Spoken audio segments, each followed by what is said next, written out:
Alright, Michael Van Ronkel here for HotCars.com, continuing work on my Mitsubishi Montero. Today I want to replace the fuel gauge sending unit because the fuel gauge is all over the place.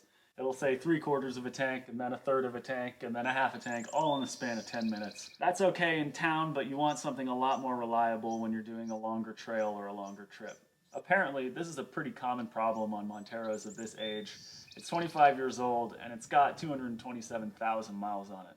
So today I'm hoping I'll do the easy job of replacing the fuel gauge sending unit, which I bought on Amazon for 89 bucks. Not bad.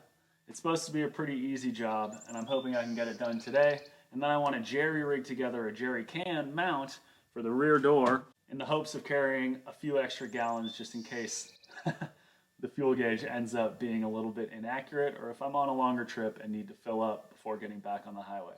I've sort of figured out a way that I hope will work to cobble together some parts from Rotopax for a Jeep, but that don't quite match the mounting system built into the Montero's rear tailgate. I'm hoping it'll work, but in the meantime, please like this video and subscribe to our channel. It makes a huge difference for us.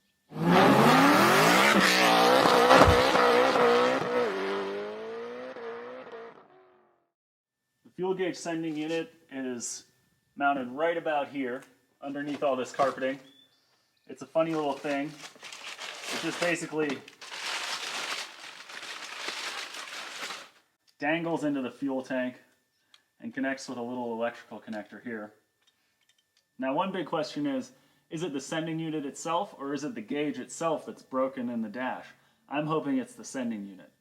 Another question is whether there's going to be a gasket under there, because this came with a little plastic rubber thing, but I'm not sure if that's the actual gasket. Is it going to be gas proof or not? On the parts diagram, it shows a gasket for the fuel pump, which is accessed through the same hatch, but not one for the sending unit. I'm hoping this is all I need because I don't have anything else. Luckily, I already removed the whole sleeping platform that the previous owner built for this truck because I wanted to haul my VW engine from my Porsche 914 project to the shop. I also took that opportunity to replace the rear speakers, and it made a huge difference in the sound system. That was a real bear of a job. You have to basically remove this entire side panel, and I was up under there because I couldn't remove this one without removing the seat belts. But it was all worth it because it sounds great. Today I'm going to roll the carpet back and try to install this guy. It's supposed to be fairly straightforward.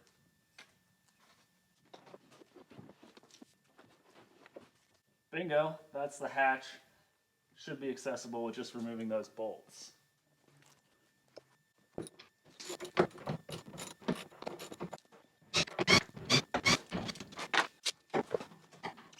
So this has a little bit of a rubber seal thing going on for it itself.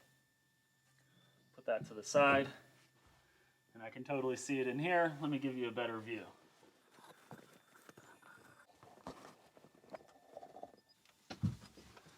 So in here you can see this is the fuel sending unit. Matches that little thing I've got. This is the fuel pump. It's pretty awesome that you can replace that without having to drop the fuel tank. It's a sign that this is an awesome third world truck that can be repaired relatively easily. It's not a modular unibody American made thing that requires replacement of the whole gas tank probably to replace just the fuel pump or sending unit. I'm going to loosen this up, but first I want to give it a good cleaning. Alright, well, and then got to unclip the little wire.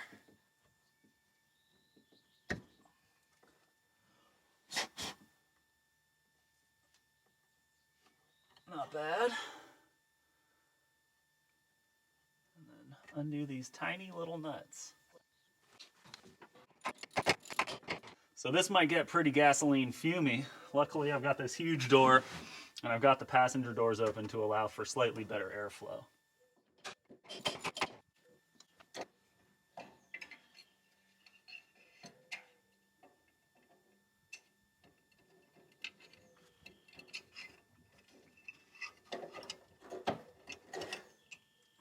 And voila!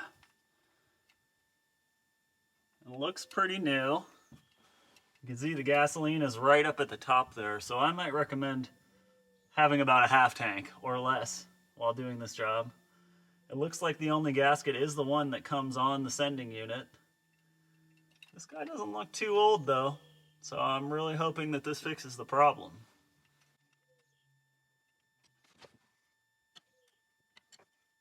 Inserting the new one, you gotta angle that little sensor properly. Now, is that the same direction it was facing? That says OK there. So maybe it needs to be spun around.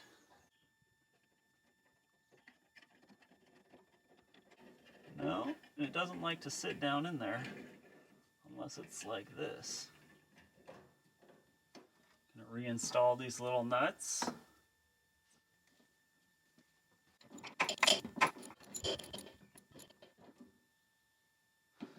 Alright, they feel pretty tight on there. Connections look nice and clean. We're all clipped in. Now let's go check and see if the gas gauge works still.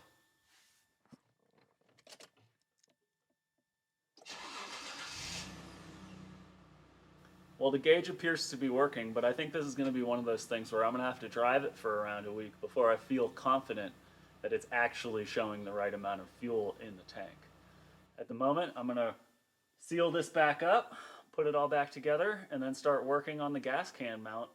I'm really hoping that that goes smoothly because it's going to be a much more serious job than just replacing this sending unit, which so far has proven pretty easy.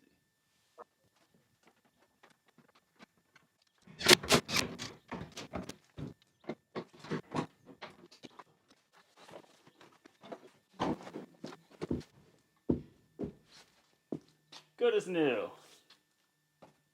Only time will tell whether that fuel sending unit actually works. But even if I have an accurate gas gauge, this thing's 25-gallon gas tank, if it's getting 10 miles to the gallon or less off-road, isn't really going to last that long. And I have no experience with it. So I want to have a spare gas can that I'm going to mount on the rear door.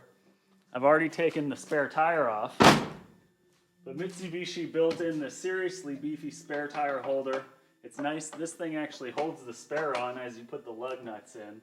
The lug bolts in. So this is the Rotopax mount that's made to attach to a Jeep Wrangler's rear spare carrier. It holds this Rotopax unit with this nifty little tightening device. They make one with a lock that I'm hoping to get soon so that I don't have to worry about someone stealing my gas can in town.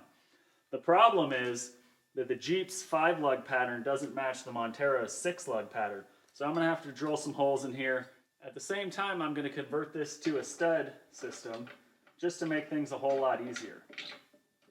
But the first step is going to be measuring this and doing the machine work on here so that it will actually work.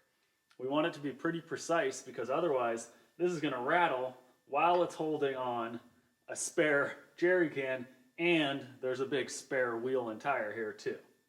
The studs go in just like that, as if they were bolts, and then they've got a hex hole here, and then they've got a hex hole so you can get them in there even better. There we go, all the way in. This isn't the same as if you're doing a stud conversion for your actual wheels. So it's not as much of a big deal. It might be a good idea to put some thread locker on here. But for now, I just want to get them on so that I can measure the mount from Rotopax. And I bought some extra lug nuts that match the cone design of these custom Toyota wheels that the previous owner had machined to fit the Mitsubishi hubs. This is going to make a big difference because they're the same size as the wheel bolts as opposed to my spares, which are a little smaller. And then I'm going to make some marks on this side so I have a rough idea of where to go, and then measure just to make sure that I'm good center on center. Want it to be at least somewhat level, at least somewhat centered for appearance's sake. That's where my holes will be. but I'm gonna measure.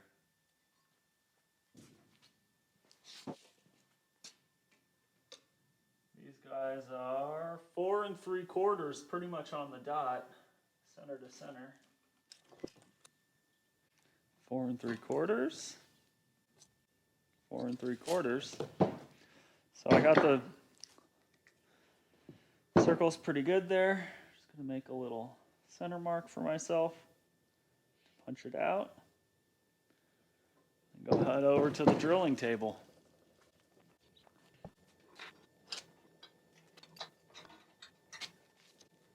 Hammer and a center punch.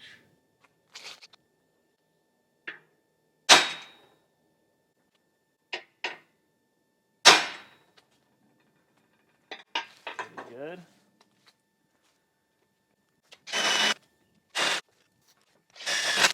Those are 12 mil studs, but I'm going to do 5/8 just so I have a little bit of wiggle room.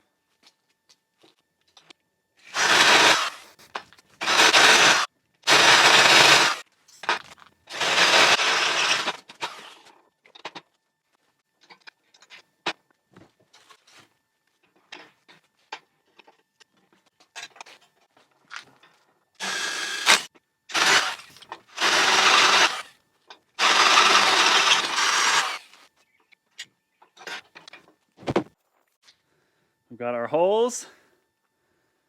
They don't look particularly level here, but let's go see how it fits on the mount. Perfect. And then the rest of the mount goes on here, and then the gas can goes on after that. But first I want to grind off some of these burrs with the grinder.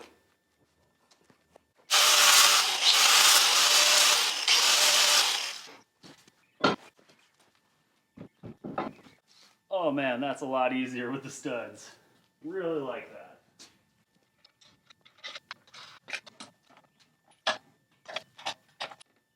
You never want your spare on too tight, otherwise it's just a hassle to get off. So then you connect the Rotopax mount here with this end of this mount. Put it on here for the ease.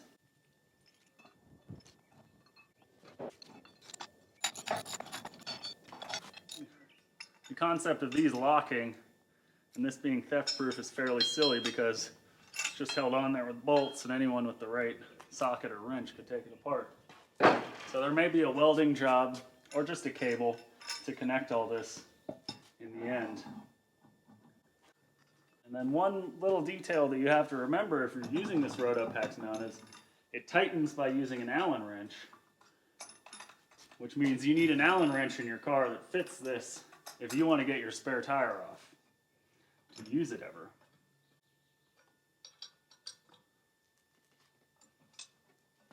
But as you can see, it's pretty sturdy. Loosen these guys up.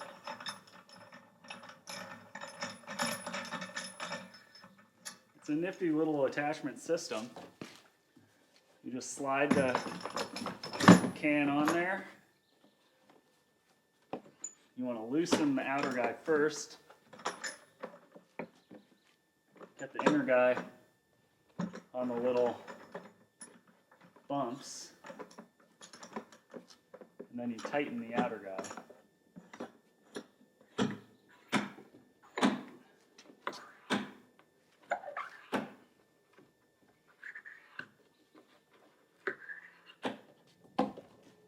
There we go. It'll be a little more difficult with an actual can full of fuel, which will weigh 40 pounds more. But that's pretty sturdy, and it looks really good, which is the most important part, of course. So that's that. I've got a new fuel sending unit, and if the gauge still doesn't work, at least I've got a nice mount for my spare gas can. Can't wait to get this thing off road and actually test it. This doesn't feel like it's going to rattle too much, and it really doesn't add that much weight compared to the giant rear wheel and tire. Thanks for watching, and as always, please like this video and subscribe to our channel. It really helps us out. Thank you.